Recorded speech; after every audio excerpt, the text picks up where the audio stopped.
The state of Utah is in the grips of a water crisis. Now communities are cracking down. Warnings, fines, and shutoffs for water wasters in Utah in this drought emergency. I'm tracking fire weather for much of the region and also a cold front, the timing, and if it will help improve our fire conditions.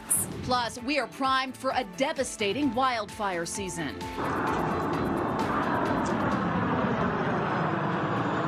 Today at 5, go in depth with who's at risk and why for Utah, exceptional is the new normal. Utah roads are becoming more dangerous. A rise in road debris reports has troopers puzzled. Live from Utah's news leader, Fox 13's Live at 5 starts right now. I really believe we can get through this if everyone works and does their part. I believe we can. As Utah's drought emergency continues to get worse, communities are starting to crack down on water wasters. We have team coverage on Utah's water crisis tonight. Fox 13 meteorologist Allison Krogan will look at how little precipitation we've had this year, and Max Roth will go in depth on how the drought is only making our fire season even worse. But first, Ben Winslow looks at how some communities are restricting water use and others are threatening fines. The Weber Basin Water Conservancy District is going to start hanging these tags on the doors of water wasters, warning them of a shutoff if things don't improve. It's as bad as I've ever seen. Utah's drought situation keeps getting worse. We have not had a break, right? We had a hot, dry summer last year, exceptionally dry soils, a below average snow accumulation during the winter time, and then a dry spring to boot. Roughly 90% of the state is now in an extreme or exceptional drought category. We are projecting exceptionally poor to worst on record throughout the summer, and so really all of us doing our part to water less is critical. So this summer, state and local water officials are suggesting you let your lawn go a little brown. 2 times a week watering only. That'll be a change for most people. We understand that. We understand what that might put you through in terms of your landscape this year. But we can assure you that your landscapes will be fine. More communities are implementing restrictions, starting with outdoor lawn watering. It's kind of like a brownout for that area if this were power. In Syracuse, they've put residents on a watering schedule based on their address and never during daylight hours. Citywide, we're asking for no watering on Sunday, and the reason being is there's nothing special about Sunday. We simply need to refill our reservoirs with the low supply of water. Syracuse and other cities are threatening fines for repeat violators. The Weber Basin Water Conservancy District, which covers a large part of northern Utah's water supply, will hang these tags on violators' doors. They have a 3 strikes you're out rule, 2 warnings. Really reduce their water use. If not, we are prepared to turn their secondary water service off for the year. And Syracuse City says for the health and safety of everyone, do not hook up culinary water to try to water your lawn. You will put the entire city at risk. If that happens, the entire system, secondary system, will be shut off for the whole city. Water districts have also made cuts to agriculture, a big water user. All of us need to do our part to reduce our water use and to get through this drought. Now, we've got links on best practices for how you can conserve water. Check it out at fox13now.com. In Layton, Ben Winslow, Fox 13 News, Utah. And there is more bad news about the drought. The Division of Water Resources tells Fox 13 News that projections show the Great Salt Lake will likely hit historic lows this year. The lake, which is one of the largest in all of North America, is a critical part of the ecosystem. This is tough news to take in. You know, over the weekend, we were asked by the governor to pray for rain here in the state of Utah. Allison, did it work? Not quite. We don't have a lot of rain in the forecast, but of course he is putting some action behind that too, which will be the most important thing, because as we look at our drought monitor here across the region, I know you just saw it in Ben's story, but worth noting we are extreme to exceptional for almost all of Utah.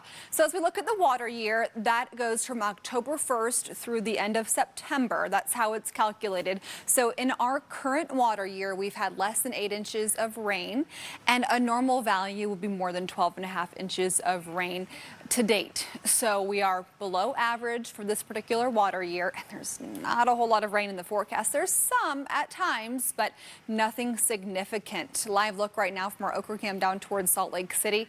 It's hot. It's currently 92 degrees, and it is in the 90s for a lot of Utah right now. Wasatch Front, Provo, Ogden, all low 90s, Price 89, 86 up in Logan, St. George, low 90s currently, so that's welcomed. But we have very gusty conditions here across the region, and we'll continue with the strong wind here over the next couple of days. Right now, Milford's getting the worst of it, where that wind is gusting around 40 miles per hour. But we like the cloud cover. We're seeing some relief there across southern Utah from the sun at least. But let's talk about what we can expect the next couple of days, because I am tracking a cold front, so will that bring a lot of rain? And how about a cool down that we need? How long will that last? All that's coming up in the forecast. Right now, we are keeping a close eye on two wildfires in Utah. The main one is the Mammoth Fire. It's burning in the Dixie National Forest. It has threatened hundreds of homes in Mammoth Creek Village. That's just east of Cedar City. Nearly 700 acres have burned so far. The Benyon Creek Fire in Utah County has burned about 700 acres. Since we first told you about it on Friday, it did force a Boy Scout camp to be evacuated. Steep terrain and extremely dry, windy conditions continue to give crews a tough time. Now, several helicopters and air tankers are helping out. Neither of these fires have been contained. The eastern U.S. sees more wildfires than the west, but the wildland fires are far bigger and much more dangerous here in the western states. Going in depth now, Max Roth joins us in studio to look at some of the biggest factors contributing to the danger here in Utah. Max. Yeah, and we're going to go more in depth on that idea of exceptional drought. The word exceptional doesn't sound as extreme, and that is deceptive. Fire needs three things to get going: heat to ignite it, air to supply oxygen, and fuel to feed it. Now, we can't get rid of oxygen, but we can reduce sources of ignition close to the fuel, because the wildfire fear is about that fuel right now. Weeds, trees, and shrubs drier than they've been at any point in our lifetimes. The darkest red on the drought map is exceptional drought. It's the word scientists settled on to say it's worse than extreme.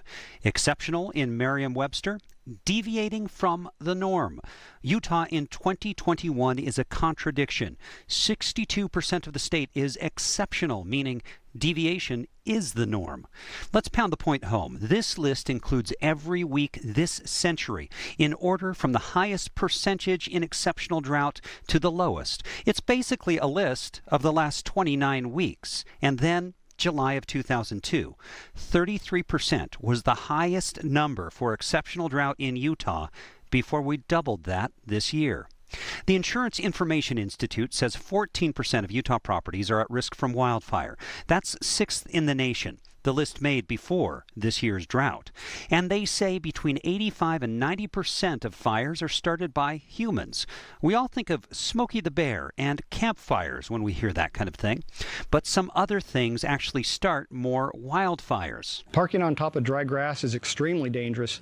The high temperatures caused by the exhaust system of a vehicle, especially the catalytic converter, can cause the dry grass underneath the vehicle to catch on fire. Dragging chains on the ground when you're pulling a trailer is another culprit. Make sure if you're doing that, those chains are not hanging low, and consider wrapping them with something protective. And if you want to clear brush, think about the tools you use. Lawnmowers are designed to cut lawns, not dry grass in the wildland. So if you're going to cut dry grass in the wildland, you want to use the right equipment. Now, one saving grace here in Utah: while many of our structures are exposed to the possibility of fire, most of our forests are close to wide open spaces, with some exceptions. So when we have major fires, we tend to lose fewer lives than in California or Colorado, because our arid landscapes make escape a bit more easy. Live in studio, Max Roth, Fox 13 News, Utah. Max, thank you. A possible solution to the border crisis, giving people a reason to stay in their home countries. We'll show you the vice president's trip to Guatemala in search of answers. Also coming up, a first-of-its-kind process was unveiled at a local refinery this afternoon. How it protects workers and is better for our environment. And what does summer vacation mean for students who rely on school meals? We'll show you the statewide program offering food to children in need. One of Salt Lake City's oil refineries is becoming cleaner and safer. The Chevron plant is now using a process called isoalky. It uses a liquid salt to help convert pollutants into less harmful gases. We were able to eliminate hydrofluoric acid from our site altogether.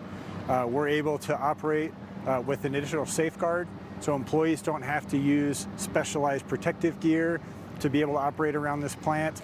The bottom line, the plant creates a higher octane fuel with a lower environmental impact. Chevron created the process and owns it, but will offer it to other refineries. Students who rely on meals provided by their schools don't have to worry just because classes are now over for the summer. The Summer Food Service Program, that's a partnership between the Department of Agriculture and the Utah Food Bank, will provide free meals to children age 18 and younger today through August 6th, so all summer long. Organizers are providing either individual meals or a box containing 7 breakfasts and 7 lunches. Last summer was like a grab and go option, and this summer with COVID getting better and everything starting to open up, they can come in and eat and socialize with each other. There are more than 40 sites around the state participating in the Summer Food Service Program. For a full list of all of the locations, go to fox13now.com. Well, it is official. The Utah Jazz will take on the Los Angeles Clippers in the Western Conference semifinals of the NBA playoffs. Nice to know who our opponent will be. Sure is. Game 1 of the Jazz Clippers series starts tomorrow night at 8 p.m. Now, the first 2 games will be at home in Salt Lake City. We're still holding on to that home court advantage. Yeah, baby. Yeah, the Jazz won 3 out of 4 games against LA in the regular season, but didn't always play against the full strength of the Clippers. And you know the Clippers are going to come out hungry now. Oh, yes, they will. Well, we'll have in-depth analysis of the next round of the Jazz's playoff journey tonight and every weekday on non-game nights. The Fox 13 sports team will present the Sports Page Playoff Edition. Jeff and the team will have that for you tonight at 6:30 on the Fox 13 app, on the Fox 13 Facebook page, on your streaming device, and at fox13now.com. States have passed a record number of LGBTQ bills this year. Still ahead, what's different now and the long-term economic impact these new laws could have. In national news, it's a critical month on Capitol Hill for President Biden's agenda. To make progress on overhauling infrastructure, voting rights, and policing, his administration will need to sway Republicans or the risk the bill's stalling out. Isabel Rosales is in Washington with a look at the major obstacles the president faces. As Congress works into the summer, Democrats and Republicans remain at odds. We had a COVID bill passed that wasn't really about COVID, and now we've seen an infrastructure bill tossed about that really hasn't been about infrastructure. Pressure is building from the left to pull the plug on negotiations. After rejecting the GOP's latest counteroffer on the infrastructure bill, President Joe Biden is expected to meet again with them Monday. This is just numbers. It's helping the country, and we ought to be able to find a resolution on that. If we can't, that spells trouble. But moving forward without Republican support could take time and have political fallout. Moderate Democratic Senator Joe Manchin holds critical political power in a split Senate. I've voted in a bipartisan way in the last 10 years of the Senate, so I'm doing what I have always done. Some Democrats accuse him of standing in the way of Biden's legislative priorities. Joe Manchin has become the new Mitch McConnell. Following the rise of new restrictive voting laws at the state level, Democrats do not have the votes in the Senate to pass federal voter protections. Manchin is the only Senate Democrat who did not co-sponsor the For the People Act. I think there's a lot of great things I agree in that piece of legislation, but there's an awful lot of things that basically don't pertain directly to voting. And key negotiators are looking to finalize a deal on police reform. Republican Senator Tim Scott telling reporters it's June or bust. In Washington, Isabel Rosales. In her first foreign trip as vice president, Kamala Harris met today with the president of Guatemala.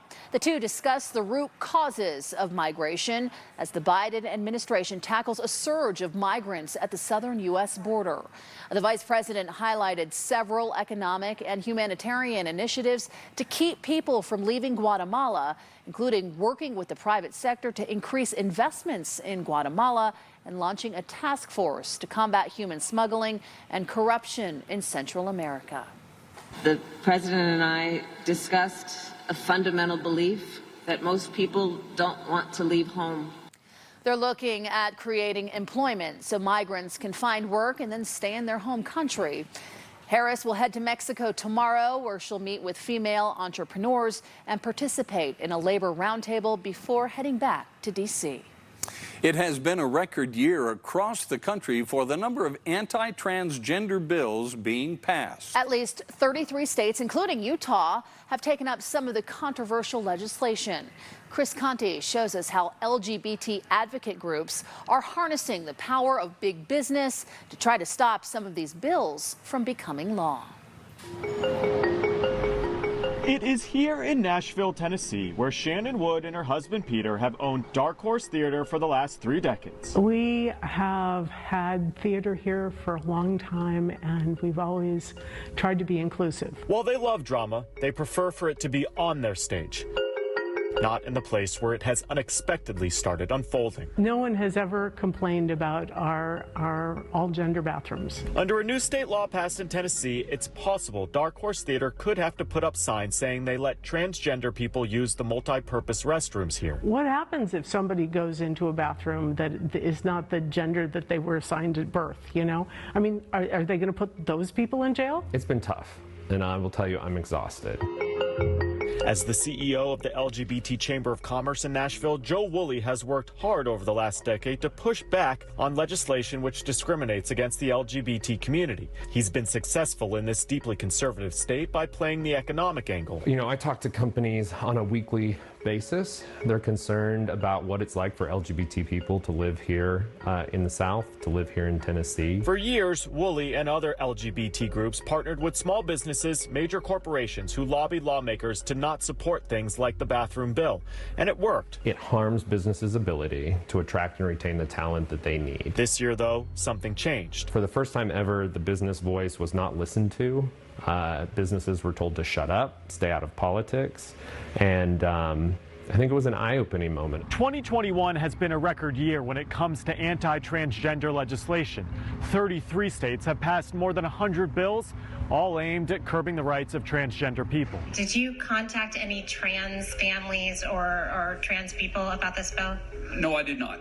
Joe Woolley is concerned about the kind of long-term economic impact this type of legislation will have on states as businesses and conventions potentially go elsewhere. They're clearly targeting transgender individuals and trans youth. That's because it's easy.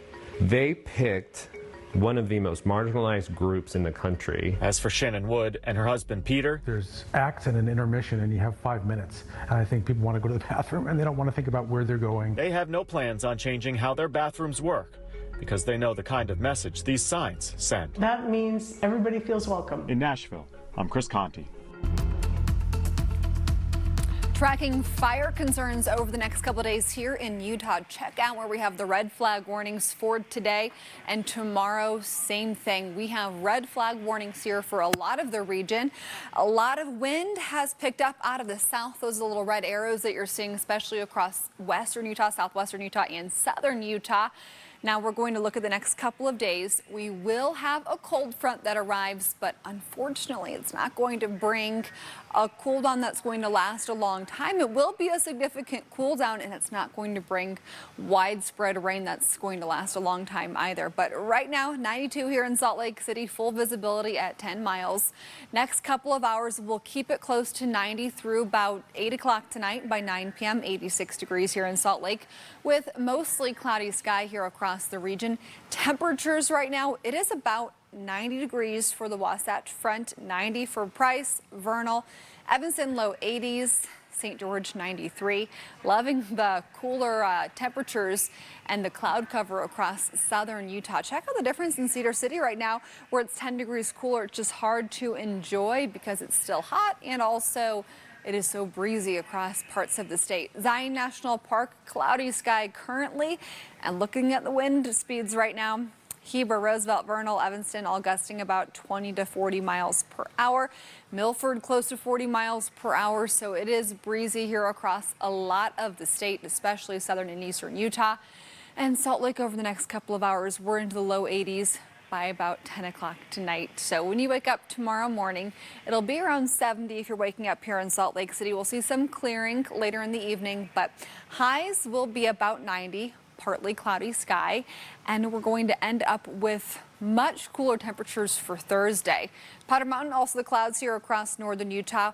We continue to see the clouds filling in overnight. Now we will see the chance for a few scattered rain showers by about 9-10 o'clock for central and northern Utah and northern Nevada, but that's not going to be anything too widespread. We see quite a bit of that clearing overnight, and as we pause this, by Tuesday night, we will have mostly clear sky for that second half of the day tomorrow. So first thing tomorrow morning, it'll be around 60 to 70 here across Utah. St. George, you're going to have a very hot 7-day forecast, so enjoy that 70 when you wake up tomorrow morning. And then by tomorrow afternoon, by 4 p.m., it'll be around 80 to 90 here across the state. This is above average, but not quite as hot as it was on Friday.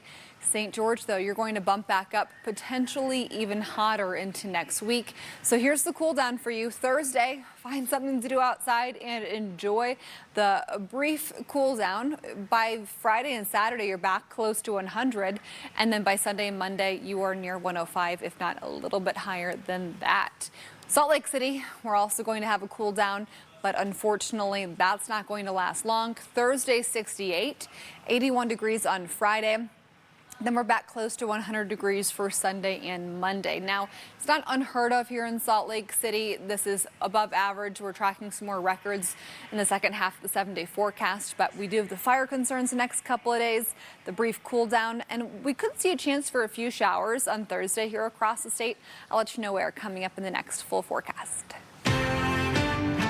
From mattresses to ladders, even refrigerators, there's a rise in road debris reports. Hear from one Utah mom who had a close call.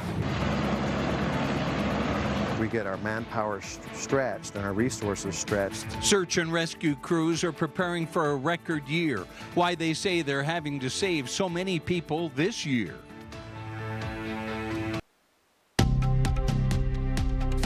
The extra $300 a week in federal benefits for the unemployed is ending in several states this week. Alaska, Iowa, Missouri, and Mississippi are the first states to stop those payments this coming Saturday. Now, Utah will end its federal benefit on June 26th.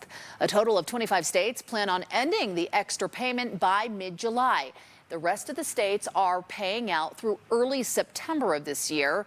The American Rescue Plan had authorized those extra payments until September 6th, but many state leaders have pulled benefits, citing worker shortages. Apple's Maps are getting fancier. The tech giant showed off its new map software today with new 3D data as part of the latest version of iOS. iOS 15 Maps will include new details for commercial districts, marinas, buildings, and more. Apple is also expanding the types of cards and documents that can be added to Apple Wallet, including IDS and driver's licenses in certain states, and more types of keys. I like that zoom in feature there on the maps. Yeah. After closing near record levels last week, U.S. stocks slipped today. The Dow dropped 126 points to close at 34,630. The Nasdaq added 67. The S&P slid 3. He's been on administrative leave for 6 months, but now he has been cleared. What we've learned about the investigation into University of Utah Police Chief Rodney Chatman and why it's being called off. There is an uptick in debris on the roads in Utah. An urgent message from UHP troopers and from one woman who's seen the danger firsthand. And it's an industry where you might not expect to have a union. We're looking at what's behind the new surge in union membership in the cannabis industry.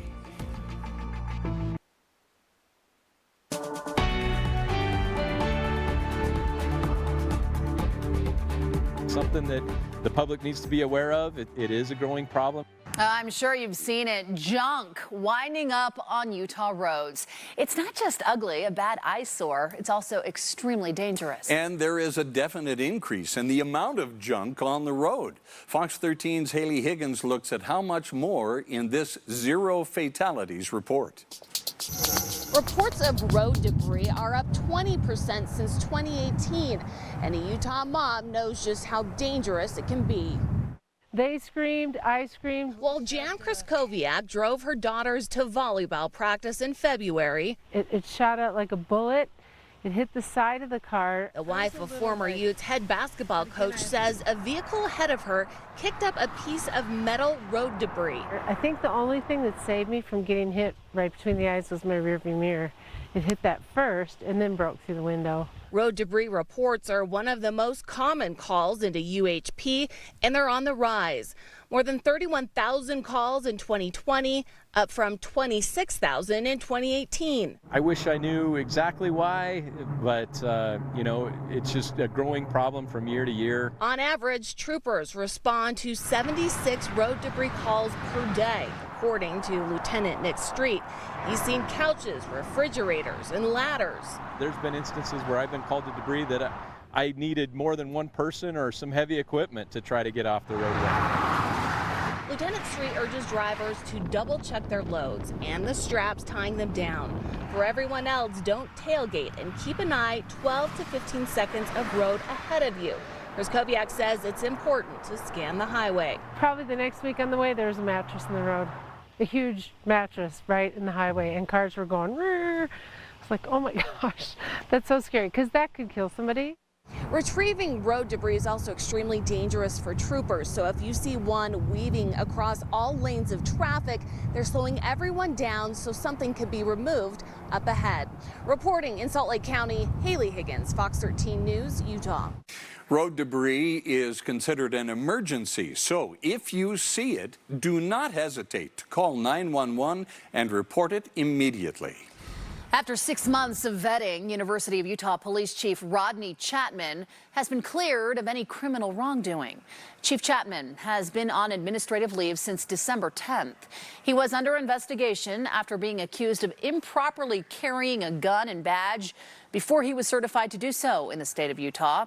But Salt Lake County District Attorney Sim Gill sent a letter to the university's general counsel saying there was insufficient evidence to file any charges. Chatman was named as the U's police chief in January of last year. His hiring was part of the reformation of the campus police department after the murder of Lauren McCluskey. But his time as chief at the U may be short-lived. Chatman is now a finalist for a new position as the chief of police and director of public safety at the University of Kansas. A spokesperson for the University of Utah says Chief Chatman remains on leave. The Utah County Sheriff's Office search and rescue team is on track to rescue more people this year than ever before. Crews have already responded to about a third more calls compared to last year at this time, and they are just getting into the busiest part of the season, which runs from May to October. The number one mistake crews see people make is going out alone. And they don't realize the significance of getting hurt right here where an ambulance can roll up and get you versus in the backcountry where you're far away from any ambulance can get you. and it's going to be that delayed time to get help that's going to maybe cost you your life. Last year, Utah County Search and Rescue responded to 50% more calls than the previous year. Lieutenant Pershawn thinks people being cooped up during the pandemic has led more people to get outdoors, many of whom are not prepared. Right now, a minor is in custody in South Jordan after a homicide at a graduation party over the weekend. Police say two groups got into a fight at a house at 14th West and 114th South early yesterday morning. After the fight, someone came back and fired 13 gunshots into the crowd. 19-year-old Kelly Globgunski was shot in the chest and died at the hospital. Detectives are still looking for 3 suspects, including the shooter. If you can help, call South Jordan Police. Investigators in Ogden are looking into how a house caught fire overnight, happened near Wall Avenue and 700 South. When firefighters arrived, flames were coming from the front of the structure and the attic. Crews put it out quickly and kept the flames from spreading to the rest of the house. No one was hurt. Damage is estimated at $75,000. In national news, as restaurants, warehouses, and manufacturers struggle to hire workers, some people are thinking twice about returning to low-paying jobs. But in the cannabis industry, some employers are answering calls for equality. Amanda Brandeis has that story. We want anybody to be comfortable coming in here. Once a symbol of American counterculture, We wanted to sort of break the stigma of the trap shop. is now a path to the American dream. Separate our flour. This is our flour bar. The shelves lined with carefully curated products wrapped in sleek packaging. This one's probably one of my favorites. This is the fresh baked GMO. Craft cannabis sourced from farms free of pesticides. Anybody can come and be comfortable here and not feel like they're in a weed shop. 1 in 3 Americans now live in states where recreational marijuana is legal. The industry itself is a startup. We have banking now, but when we first opened, we had to line up 100 envelopes on a table. And dispensaries like March and Ash show how far the industry's come. We now employ over 350 workers. With 4 locations in Southern California and 4 more on the way. They believe in the industry and the product. A lot of well-educated workers that could be doing a lot of different things. Who don't just want a job, but a career. You have reception, security, concierge, fulfillment, delivery. But behind that, you have marketing, you have accounting, you have legal. His employees now unionizing, joining thousands of other cannabis workers coast to coast, seeking job security, benefits, and legitimacy. Some people have family members who don't want them in the industry, but now it's, hey, not only do I work for a company that people respect, March and Ash, but I work for a union. But the effort's been a years-long process. It was square peg, round hole. They were taking models from like the grocery industry and just assuming that cannabis workers would fit into that model. We were able to put committees together, groups from each location, and asking them what are some of the things that you would want to see on your contract. Maribel McKenzie negotiated on behalf of cannabis workers, helping them reach an agreement tailored to the industry. Things that workers definitely brought up to our attention during COVID. There's a lot of single parents. We know that because early on in like custody disputes, one side would often use the fact that the other was in the cannabis industry to try to gain leverage in court. The contract will reimburse employees for daycare and worker education. Unable to access traditional 401ks, the agreement created a fund to support retirement plans. There's a cost, but to us it's just an investment in our employees. It also guarantees wage increases and paid time off. And as ownership, there's a lot of cleaning up needed in this industry. He hopes their union agreement sets a new standard. Be willing to tell the union we're going to break that apart and then do the hard work of creating something new. In San Diego, we've kind of put our money where our mouth is, so to speak. I'm Amanda Brandeis reporting. The FDA has approved the first Alzheimer's drug in nearly 2 decades. The drug aducanumab targets the underlying cause of Alzheimer's, the most common form of dementia, rather than its symptoms. The drug maker Biogen says studies found the treatment slowed cognitive decline in Alzheimer's patients. The FDA is requiring Biogen to conduct a follow-up study to confirm the drug's benefits for patients. Listen to this. Amazon founder Jeff Bezos says he is heading to outer space. The billionaire and his brother will fly to space on the first crewed flight of the New Shepard. That's the rocket ship made by his company Blue Origin. This is crazy. It only takes 11 minutes, that flight. It will reach more than 60 miles above Earth. It's scheduled for July 20th. Wow. Coming up, some changes are coming to the General Conference sessions held by the Church of Jesus Christ of Latter-day Saints. We'll tell you what's being discontinued and why. And It's Chicken is a big hit for a lot of people, but up till now you've had to travel outside of Utah to get it. Details on the first Raising Cane's to come to Utah and its grand opening tomorrow. And it's a hot and windy start to the week. I'm tracking fire weather plus a cool down. The timing of our next cold front coming up. We're back in 60 seconds.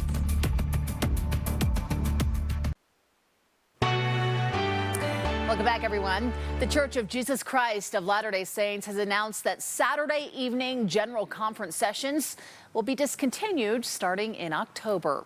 Church leaders say this change is being made because all sessions of General Conference are now available to anyone online.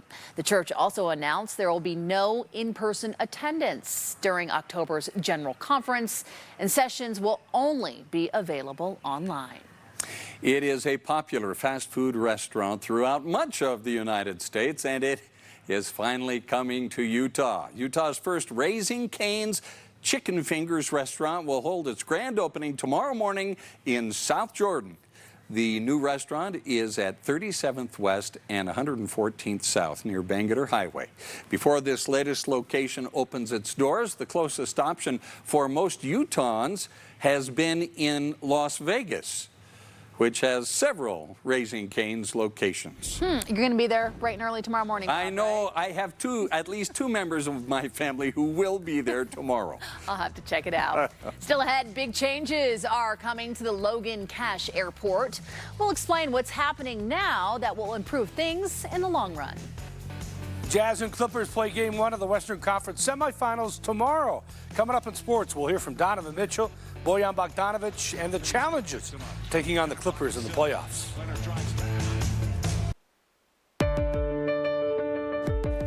Now to the push to vaccinate Utah. 1,254,000 Utahns are considered fully vaccinated. 3,600 more shots have been put into arms since yesterday's report. 2.6 million total vaccines have been administered in the state of Utah. There were 174 new cases of COVID-19 since yesterday and 2 new deaths. A man from Cache County, also a man from Utah County. Both of them were in the hospital when they passed away. 127 people are currently hospitalized with the virus. Shifting gears now, new at 5:30, a major factor keeping larger airplanes from landing at Logan's Airport is their weight. As Fox 13's Brian Champagne shows us, that's all going to change later this month. It's dump trucks and paving equipment on the main runway at Logan Cache Airport since early May. We've milled 2 inches of the old pavement off. We've added a leveling course and then 2 inches of the surface course that we're standing on right now. Runway construction is different from basic roadways, especially when it comes to what's underneath the pavement. Pretty stringent compactions, air voids, all the testing that takes place, it has to meet the FAA requirements. This might be 5% here. The old asphalt wasn't up to the weight of big planes like the ones the Aggie football team or their opponents flew in on. We were having Boeing 737s land here, Airbus 318s. They were over our weight limits, and now they no longer have to get a waiver to land here. Ivy says the main runway should be back open June 25th, but then close later for grooves and repainting. For now, smaller planes can land on the smaller crosswind runway, but only in the daytime. And who uses these runways the most, and I mean all day long? The flight schools. Utah State University's 330 flight school students can take off and land on the smaller strip, but can't do touch-and-go practice here. We've moved over to Preston, which has a short runway, or Brigham City that has a longer runway that would allow that landing, rolling to a stop, and then taking off with the remaining land. So after heavier planes can land here all they want, might Logan get commercial flights? Well, you might see it someday here at Logan Airport. We do have the land where we could add a terminal. And while they've tried to lure airlines here, nothing on the horizon at this juncture. Still, about 3 corporate jets a day and Hill Air Force Base pilots doing training are waiting for all this to get done. It's a busy airport here. In Logan, Brian Champagne, Fox 13 News, Utah. The money for the runway renovations came from a federal grant. More federal money was recently used to buy 10 acres just south of the airport. The airport manager says owning that land will keep developers away and keep their flight path clear. But just into the Fox 13 newsroom and happening right now, there is a fire that was southbound lanes. You can see it there. Southbound lanes of US 189 at 24th South. Closed in Wasatch County. You can see those cars there in the distance. Firefighters are trying to mitigate the flames creeping closer to the road. You're looking at a live shot from one of our UDOT cameras in the area. You can see that emergency response. We'll keep our eye on this. Hopefully they've got a good handle on the flames. You can just see the smoke still there. That burn scar. They got a good handle on this. I tell you, between the heat and the winds, any sort of fire that breaks out is a major concern. And then the low relative humidity too. So yeah, we are going to have major fire concerns. We already have the major fire concerns here across the state. And we've got those hot temperatures right now here along the Wasatch Front. It's about 85 to 95 degrees. It's in the 80s even in Park City, St. George, 93 right now. But most of Utah sitting in the 80s and 90s right now. Here in Salt Lake currently, our temperatures today, low 90s, a record high 100 degrees. Not quite getting there today, but we'll have some more record temperatures potentially in our 7-day forecast. Today, just above average by about 10 degrees. Our wind is gusting, though, here across the state. This is why we have a big fire concern.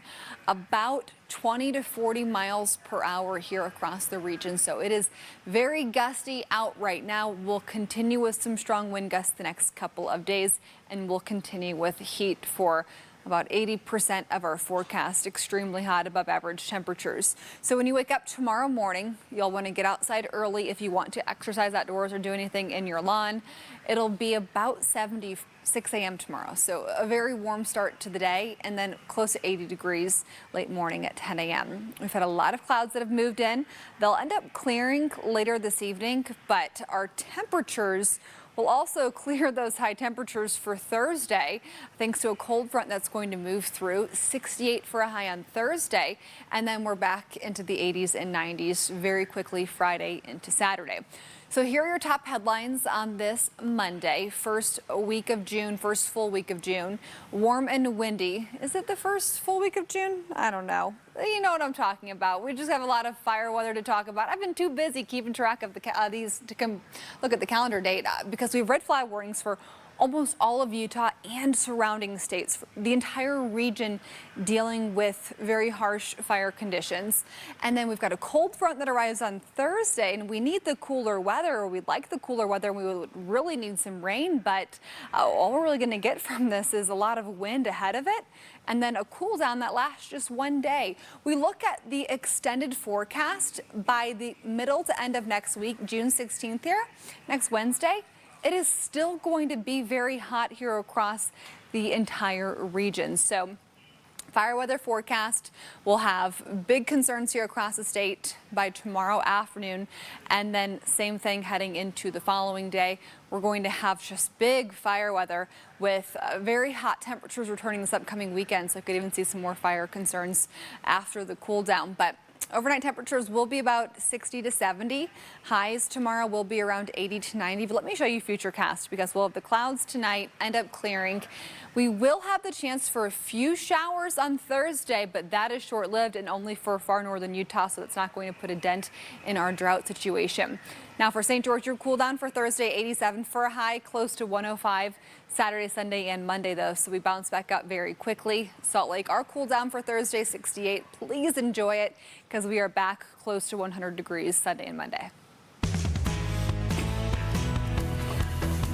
Well, this just in, Quinn Snyder finished third in the NBA Coach of the Year voting behind Tom Thibodeau of the Knicks and Monty Williams and the Suns. Meanwhile, the Jazz will take on the Los Angeles Clippers in the Western Conference semifinals, starting with Game 1 tomorrow night at Vivint Arena in Salt Lake City. They could be without Mike Conley. He's listed as questionable with a mild right hamstring strain. Conley and the Jazz did get some extra rest, waiting for the winner between the Clippers and Dallas Mavericks. That series went the full 7 games, with LA winning yesterday to advance. Clippers are the 4th seed in the West, but they're one of the favorites to win it all at the start of the season. Jazz know they'll have to step up their game to beat the Clippers. All right, we won the series, but that we were up 3-1. Like, that's not the goal. Like, the goal is to continue to win and continue to play deeper into this playoffs and get to a championship. So, not being satisfied, I think, is one of the biggest things with us. And I think with a team like the Clippers, you know, it's going to be tough. It's not going to be easy, but understanding that we got to be resilient. If we get up, understand that we got to do the things that we continue to do at a high level, and even if we get down, we got to raise our level and continue to go out there and be the team that we've been all year. Yeah, we're number 1 team in the regular season, but at the end of the day, it's like a high school kid, number 1 ranked kid going to college. It doesn't mean nothing. You know what I mean? Like, at the end of the day, like, those rankings, everything starts over at 0-0. They won a series, we won a series. All right, we won the 5, they won the 7. So at the end of the day, it's 0-0. None of that stuff before matters. We got to go in there and lace them up and get ready to go. I mean, it's gonna be a tough matchup for us.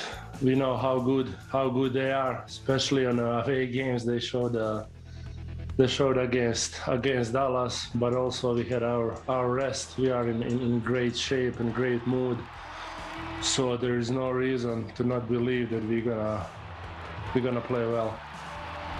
The Clippers are loaded with talent. They have great depth and 2 superstars in Kawhi Leonard and Paul George. But Leonard is definitely their go-to guy. Took over in Games 6 and 7 against the Mavericks, averaging 32 points per game in the playoffs. He led San Antonio Spurs and the Toronto Raptors to NBA championships, so the Jazz know he is the one to stop. The best two-way player in a league, the way he played against Dallas, it's unbelievable. I mean, just his footwork and just his abilities to hit a tough shot. So I think that a challenge for us is going to be to keep him in the front and make him take and make tough shots. I mean, we had a lot of great defenders in our team, so I hope that we're going to slow him down. Hey, we'll have much more on the Jazz-Clipper matchup tonight at 6:30 on the Sports Page Playoff Edition, all available on your streaming devices. We'll be right back. This is the hazy look of summer in the Salt Lake Valley. Allison. And a hot look. It's a great look from our Natural History Museum of Utah camera. It is. We can see all of downtown Salt Lake City. I tell you, we are coming off a hot weekend, going into another hot week. Cooler on Thursday, but then hot again this upcoming weekend. Something to look forward to. Thanks for being with us. We'll see you here at 9 o'clock.